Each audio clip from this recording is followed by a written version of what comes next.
The stock market has never done this before. Not in 2008, not even during the wildest days of the dot-com bubble was it this bad. In fact, you have to go all the way back to before the Great Depression in 1929 to find a setup like this. And here's the crazy part. Almost no one talks about it. In fact, people argue about it. But if you're paying attention, this could be the biggest warning sign we've seen in our lifetime and the biggest opportunity. Because once you understand what's really happening beneath the surface, you can start making a plan and position yourself to take advantage of what probably comes next. The real math says that the more you pay for something, the less return you're going to make. But everyone ignores this. Why? Because the recent history has been this. This recent history makes us not want to believe the reality.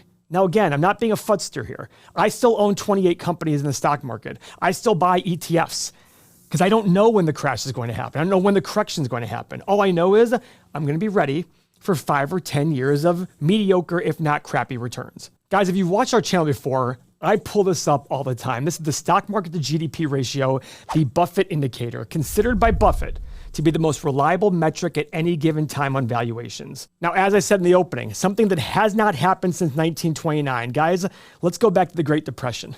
Look at our overvaluation numbers here.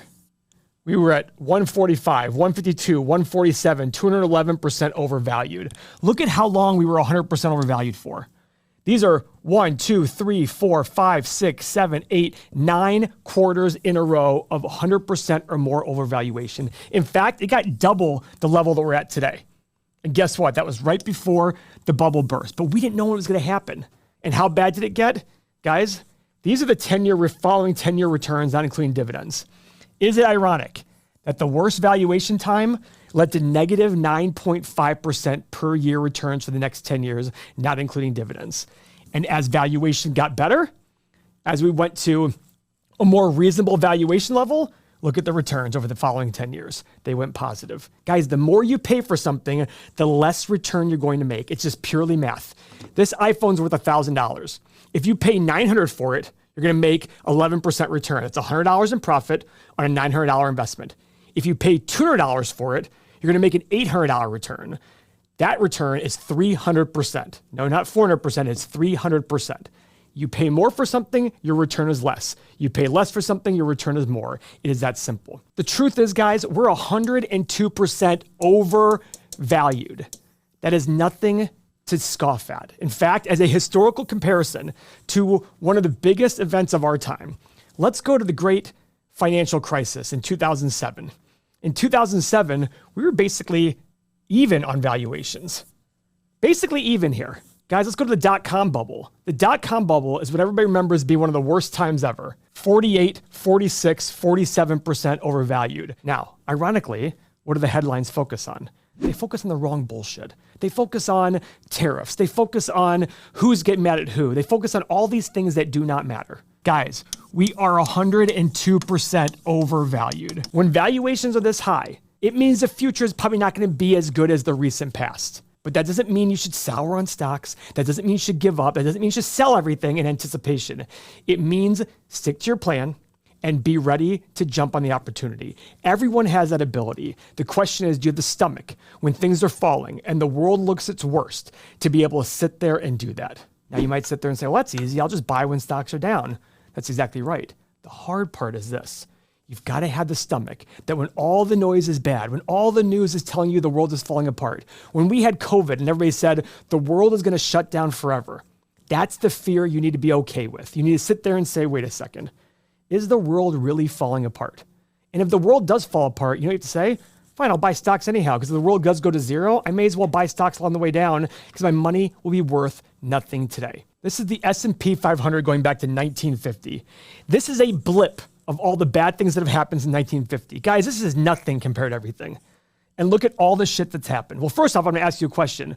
If I were to tell you pick 4 or 5 times to invest all your money in stocks, when would you have done it? Well, you'd have done it at the beginning, but along the way here, you'd probably done it right there, right there, right there, right there, right there, right there, and right here. And guess what?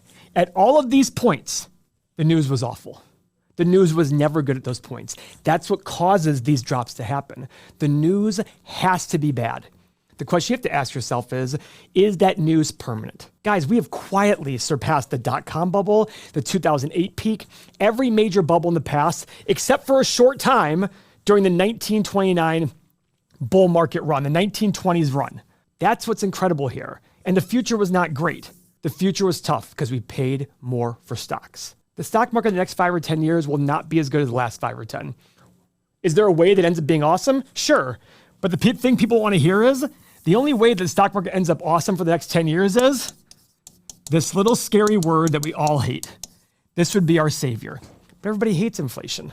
That's the only way in which that metric that I showed you, the stock market to GDP metric, ends up okay. Because it'll drive up GDP like crazy and it'll make valuations seem normal. And even then, you'll be lucky to get even stock market throughout.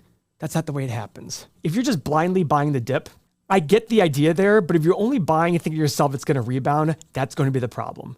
I want you to get in the habit of doing principle-driven investing ideas. You need to plan for these opportunities. You need to get yourself in a habit of buying low-cost ETFs, month in, month out, no matter what happens. Because if you do that, and you don't try to jump in and out, when the real opportunities come, when these opportunities come, where you see stocks for 15 years go nowhere, you will make a killing. Because you bought all along the way. And instead of paying this, you paid about this. And then when this happens, the recent run-up, you made a killing. That's the habit you need to form. And if you're buying individual companies, well, you need a better stomach. If you look at my personal money that I budget out, I look for about a 5% return over the next 5 or 10 years on my brokerage account. Because that's probably what it would be. And guess what? It's going to be choppy. It's going to be like this. And I'm okay with that. We've been too used to this. It's spoiled us. It makes us complacent.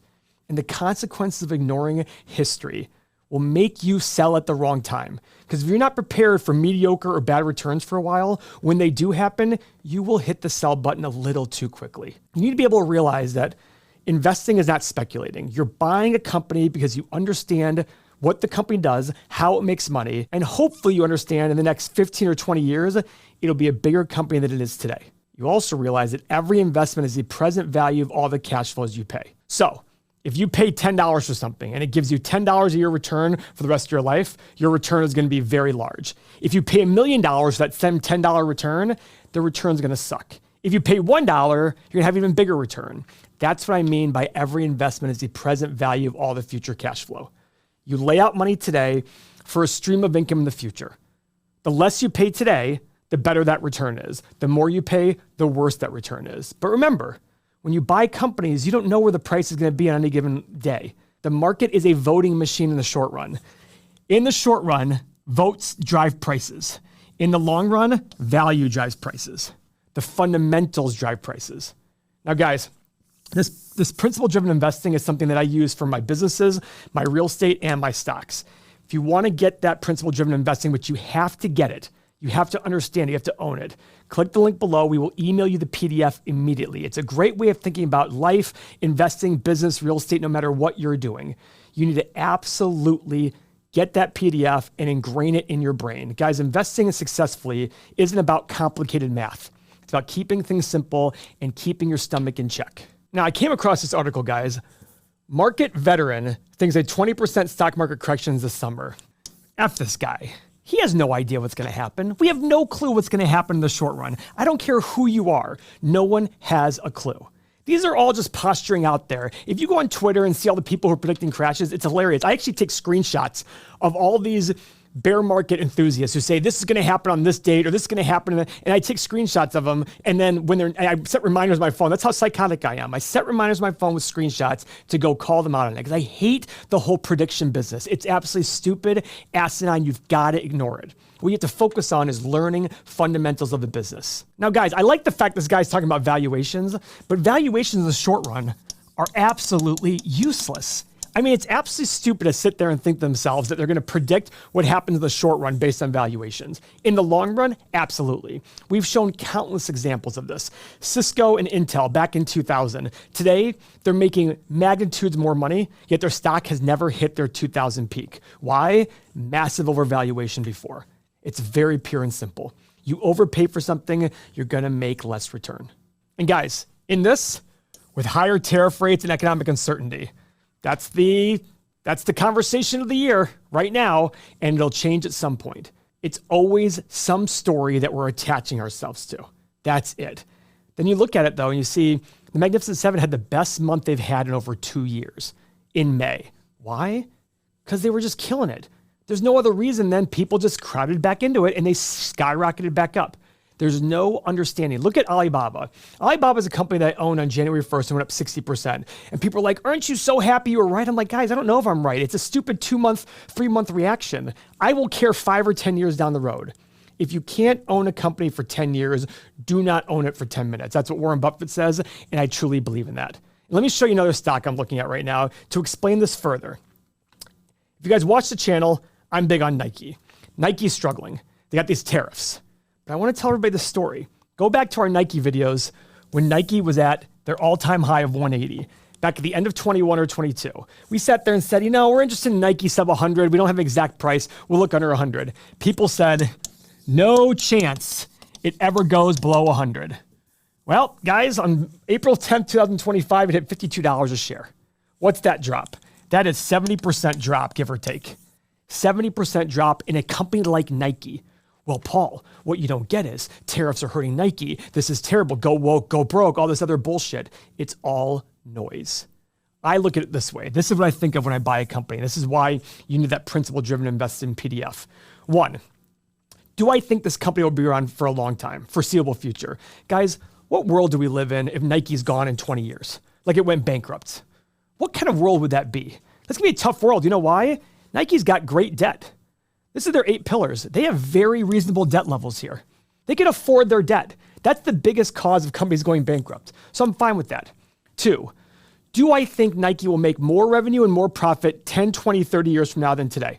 If the answer to that is yes, the third and most important question is, can I pay a reasonable price today for that company that gives me an adequate return on my capital?